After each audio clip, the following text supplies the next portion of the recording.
With Guardians of the Galaxy Volume 3 still quite a ways off, we know Marvel Studios is looking to change up the MCU with that franchise as well. Considering that Thor got past a third film, Guardians is definitely something that I think is going to live on in different iterations. Now the director of Guardians 1, 2, and 3 says he's not really interested in coming back for a fourth one.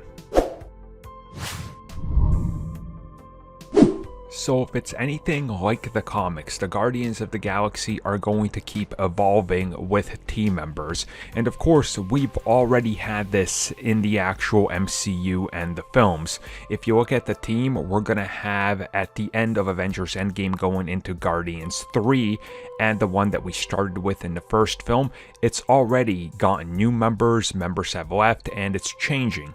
In the comics, this is the same exact thing. The current team that the film has, and even the one that we got in Guardians 1, is nothing like the actual Guardians that were in the comics, and every decade it's been reinvented like 2 to 3 times really.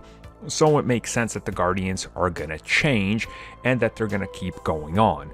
James Gunn, Marvel Studios, Kevin Feige have all said that the Guardians is something that can definitely live on past this iteration and that it's gonna more than likely continue to evolve.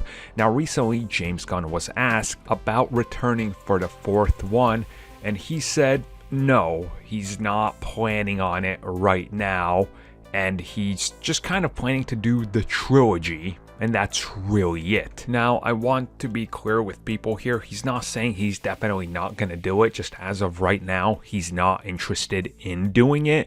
And obviously, 3 films, that's great. A trilogy, he got to do it by himself. That's awesome. Nobody else is coming in. That's something very rare when it comes to franchises, specifically the biggest franchise in Hollywood with Marvel Studios. And of course, we know DC and Warner Brothers are offering him tons of things. Marvel Studios might be offering him new things. The Guardians could go on, with him or without him. And if you look at Thor, for example, they said very early on, Iron Man, Cap, and Thor, 3 films, that's it. People loved what Taika did with Ragnarok so much, they're like, well, yeah, if people want another one, we could do another one. And we got a 4th Thor film coming out. So the Guardians, I think, are the same thing. They're a guaranteed continuation. We'll get 5. We'll get 6. We'll get 10, right? Like, it's going to keep on going because it can evolve. Just whether or not the director returns, whether or not James Gunn returns, or do they just go, okay, you can have 2, and you can have 2, and you can have a spin-off, and you can have a Nova to different directors, who knows? But I think it's a clear indicator that James Gunn sees his complete story ending with 3.